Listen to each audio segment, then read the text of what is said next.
कुर्सी पे बैठने वालों को जमीन की अहमियत याद रहे, सच दिखाते हैं हम।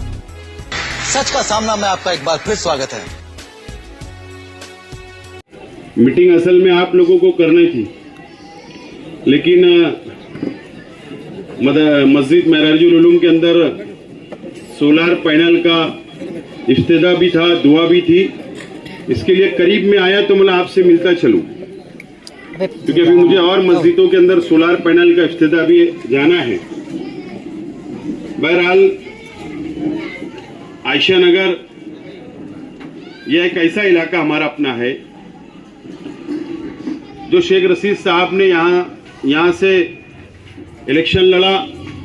शेख रशीद साहब को आप लोगों ने काउंसिलर बनाया, सदर बल्दिया बनाया, शहर का एमएलए बनाया, मेयर बनाया, और हमेशा हमारे अपने परिवार से शेख रशीद साहब से आप लोगों ने मोहब्बत की। और आज हम लोग सब जो जमा होने का जो हमारा अपना मकसद है वो इलेक्शन है। हमारे अपने सामने असेंबली का इलेक्शन है। 2 रोज में इलेक्शन डिक्लेयर हो सकता है, 13 या 14 तारीख को, एतवार या पीर को, और अगले महीने 15 या 17 नवंबर के आसपास इलेक्शन होगा। और असेंबली इलेक्शन के अंदर मैं उम्मीदवारी कर रहा हूं, और ये इलेक्शन हमारे लिए, आपके लिए, शहर के लिए बहुत अहमियत का इलेक्शन है। मैंने शुरुआत में कहा कि शेख रशीद साहब यहां से काउंसिलर बने, लेकिन आज शेख रशीद साहब अब दुनिया में नहीं है। खलील दादा नहीं है। खलील दादा को भी आपने चुन कर दिया यहां से, और शेख रशीद साहब और खलील दादा के बिना हमारे तमाम ही बुजुर्ग हजरात की दुआओं से, सरपरस्ती में, और अब तमाम ही नौजवान साथियों के हौसले से, आपके साथ से हम लोगों को ये इलेक्शन लड़ना है और जीतना है। और हमारी अपनी जिम्मेदारी ज्यादा बढ़ चुकी है। ये इलेक्शन आपको अपने हाथों में लेकर, आपको खुद उम्मीदवार बनकर, आपको खुद कैंडिडेट बनकर, आपको ये इलेक्शन को अपने हाथों में लेकर हमको लड़ना पड़ेगा, जब जाकर हम लोगों की कामयाबी होगी। और मुझे उम्मीद है कि इस मर्तबा आयशा नगर, बिस्मिल्लाह नगर, सर्वे नंबर 66, सर्वे नंबर 67, 68, ये तमाम ही इलाके जो हमारे अपने हैं, 65, ये तमाम ही इलाके हमारे अपने हैं। हम ये इलाकों को हमारा अपना परिवार, हमारा अपना घर समझते हैं। लेकिन पिछले इलेक्शन के अंदर जो हुआ, 19 में जो हुआ, पिछले 5 साल में असेंबली के इलेक्शन के अंदर आयशा नगर हो या नया इस्लामपुरा इलाका हो, यहां से वो कामयाबी जो हमको मिलना चाहिए थी, वो वोट जो हमको लीड की मिलना चाहिए थी, वो नहीं मिली, और कहीं ना कहीं हम लोगों को कमजोरी हाथ आई और हम लोग इलेक्शन हार गए। ठीक है, ये समझ सकते हैं हम उस वक्त, ये हम समझ सकते हैं कि उस वक्त एक जज्बाती सियासत हावी रही नौजवानों पर, मजहबी सियासत हावी रही नौजवानों पर, और उस वक्त कुछ नाराजगियां भी हो सकती है मेरे अपने परिवार से, या हमारे अपने साथियों से, या जिम्मेदारान से नाराजगियां होगी। इसके लिए ये नतीजा आया होगा। पिछली मर्तबा वोट कम मिली थी, लेकिन मैं आज आप लोगों से माफी चाहता हूं कि जो भी नाराजगी होगी, आप लोगों को दरगुजर करना पड़ेगा, आप लोगों को दरगुजर का मामला करना पड़ेगा। मैं माफी चाहता हूं, अगर कोई गलतियां हुई होगी तो आप माफ करें। लेकिन इस मर्तबा ये इलेक्शन बहुत अहमियत का है, और ये इलेक्शन के अंदर आपको लगकर, मेहनत से, जद्दोजहद करके हम लोगों को ये बताना है कि शेख रशीद साहब कल हयात थे तो भी हम शेख रशीद परिवार के साथ हैं, और आज शेख रशीद साहब दुनिया में नहीं है, तो भी हम शेख रशीद परिवार के साथ मजबूती के साथ खड़े हैं। ये बताने का वक्त आ चुका है और ये इलेक्शन ये है। आज मुझे पता है कि कुछ लोग ओपन नहीं आते, कुछ लोग अंदरूनी हमारे अपने खिलाफ काम करते, उनका नाम पता रहता, उनका सब कुछ पता रहता, लेकिन सियासत के अंदर दरगुजर करना पड़ता है और मैं कर रहा हूं। मुझे पता है किसके फोन कहां चलते, कौन किसको ले जाकर कोने में अंधेरे में मिलाता, ये भी मुझे पता है, फिर भी मैं दरगुजर कर रहा हूं। मैं वो साथियों से भी कहता हूं, हमारी आपसे कोई जाति दुश्मनी नहीं है, न तुम्हारी हमारी कोई जाति दुश्मनी है, लेकिन आपको ये समझना पड़ेगा कि आप किसका नुकसान कर रहे हो। आप ये वार्ड का नहीं बल्कि इस शहर के गरीबों का नुकसान कर रहे हो। एक खानदान है, एक परिवार है जो गरीबों के साथ खड़े रहता, वो शेख रशीद खानदान है जो हमेशा गरीबों के साथ खड़े रहा और वक्त वक्त पर खड़े रहता है और उनके लिए लड़ता है। अगर तुम मुखालफत कर रहे हो तो आप हमारा अपना नुकसान नहीं बल्कि इस वार्ड के और इस शहर के गरीबों का आप नुकसान कर रहे हो। यह आप लोगों को समझना पड़ेगा। और नौजवान साथियों, मैं आपसे कहना चाहता हूं कि जो उस वक्त आप जज्बात में बह गए, जज्बाती सियासत के अंदर बह गए, हुआ क्या? जो आदमी ने वादा किया था 2 महीने में आऊंगा, 5 साल गुजर गए, वो नहीं आया। इतना कोविड के अंदर क्या हुआ, कोरोना के अंदर किस हालात से हम गुजर रहे थे, कोई पुरसाने हाल नहीं, कोई आंसू पोंछने के लिए नहीं आया।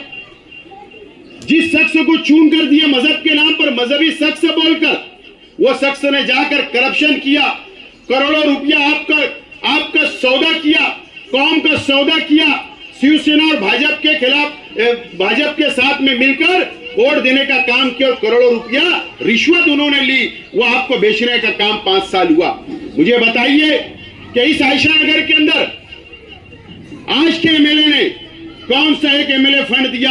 सर्वे नंबर 66 के लोगों से मेरा सवाल है, या सर्वे नंबर 67 के लोगों से मेरा सवाल है, या सर्वे नंबर 65 के लोगों से मेरा सवाल है कि बताइए कौन से एमएलए फंड या कौन सा काम किया गया, या कौन से आपके सुख और दुख के अंदर आकर खड़े रहे, ये मुझे बता दो आप।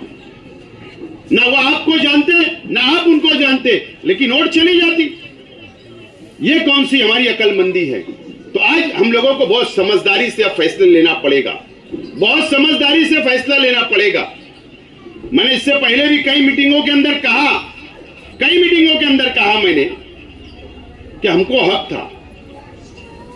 हक था कि सियासत हम छोड़ देते, पूरी खानदान को हक था कि सियासत छोड़ देते। शेख रशीद साहब का इंतकाल होता, दूसरे दिन बैठते, हम लोग फैसला कर लेते कि सियासत छोड़ देना है, लेकिन हमने ऐसा नहीं किया। शेख रशीद साहब के जाने के बाद भी हमने कहा कि नहीं, हम सियासत में रहेंगे। क्यों रहेंगे? क्योंकि शेख रशीद साहब ने हमको सिखाया है कि गरीबों को कैसे लेकर चलना, कैसे उनकी खिदमत करना, कैसे उनके सुख और दुख में शामिल होना, उनके मसाइल कैसे हल करना, वक्त वक्त पर उनके साथ कैसे खड़े रहना, ये शेख रशीद साहब ने सिखाए और हमने वो उसको ही आगे बढ़ाने का काम किया। और हमने फैसला किया कि नहीं, कि शेख रशीद साहब बोला करते थे कि मैं इनको खुला नहीं छोड़ूंगा, गरीबों को, जो गरीबों ने मेरा साथ दिया मैं उनको खुला नहीं छोड़ूंगा। और वही शेख रशीद साहब की बात पर हम लोग आगे बढ़ रहे, और नहीं तो हमको हक था कि हम लोग सियासत छोड़कर ऐशो आराम की जिंदगी गुजार सकते थे, बड़ी बड़ी गाड़ियों में घूम सकते, बड़े बड़े बंगलों में रह सकते, बड़ा बड़ा कारोबार करके ऐशो आराम में जिंदगी हमारे परिवार की हम गुजार सकते। लेकिन हमने ऐसा फैसला नहीं किया। हमने ये फैसला किया कि आपके बीच में रहेंगे, आपके मसाइल सुनेंगे, आपके काम करेंगे, आपके सुख दुख में शामिल रहेंगे। इसलिए हमने ये फैसला किया है।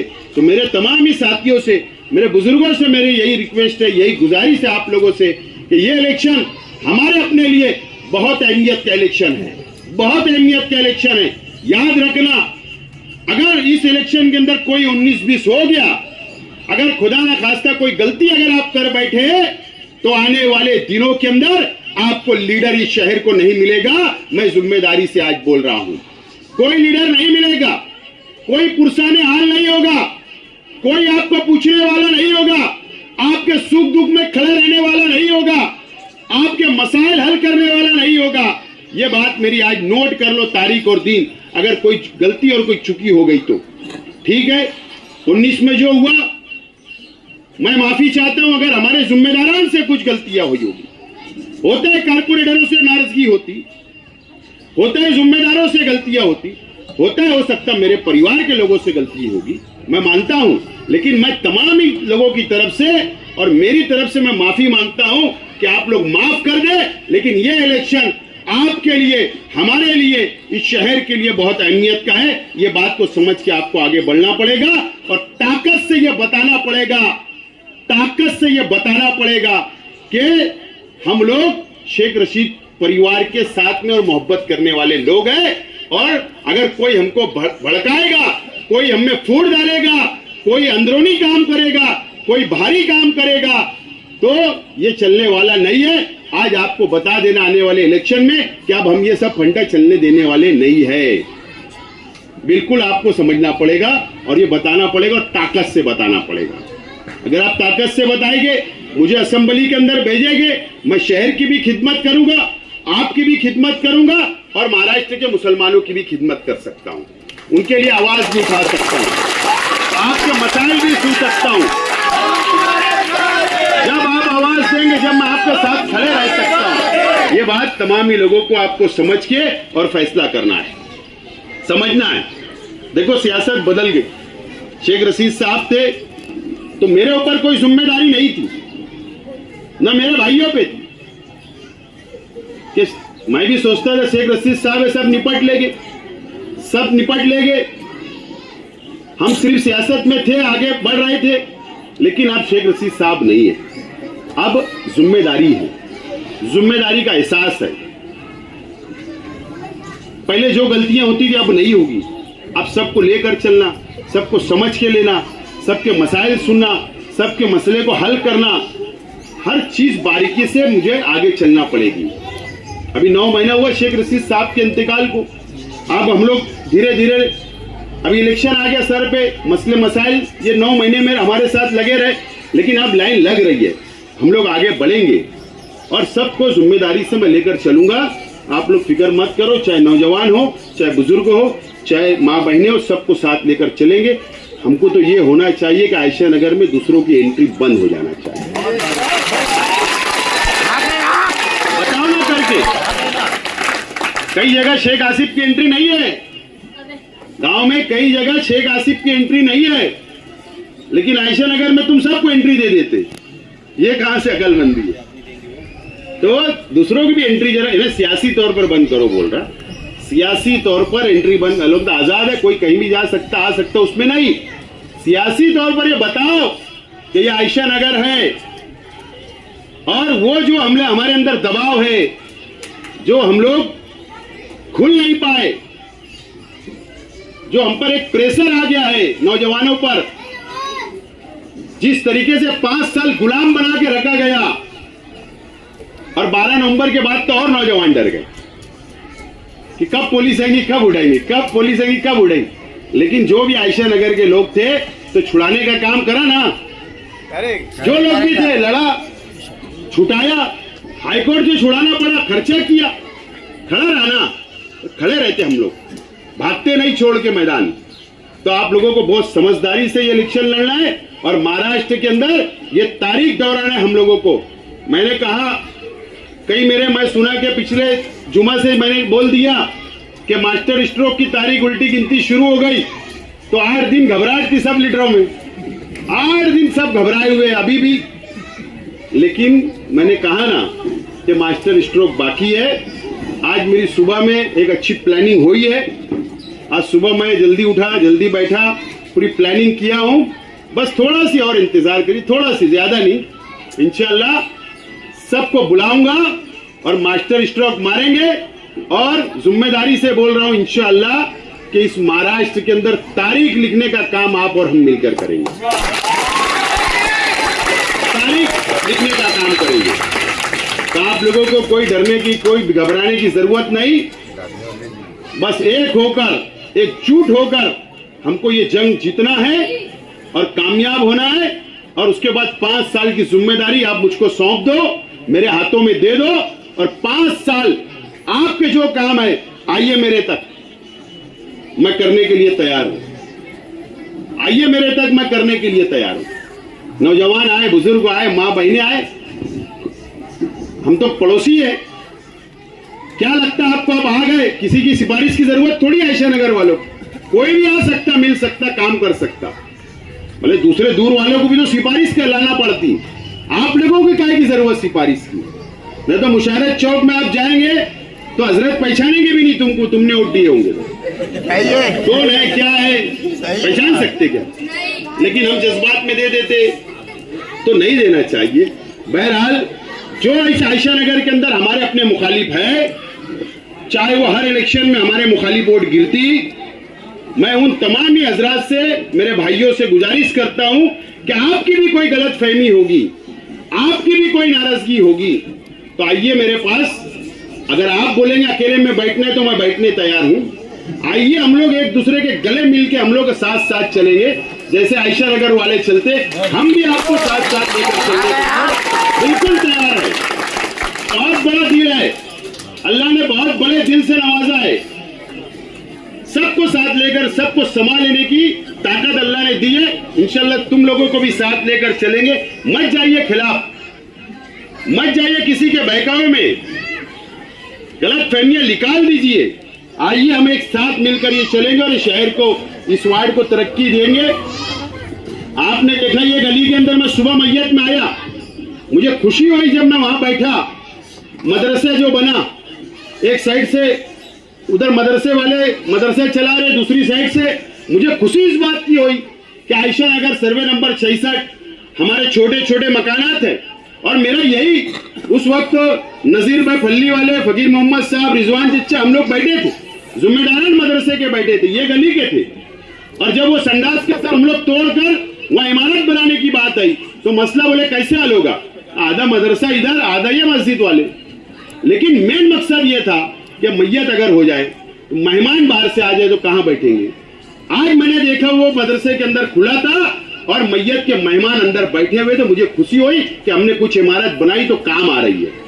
अगर किसी की मंगनी होगी, किसी की मंगनी है तो मंगनी के लिए काम आएगा, जानोसा है उसके लिए काम आएगा, घरेलू मसाइल है उसके लिए बैठने के लिए काम आएगा।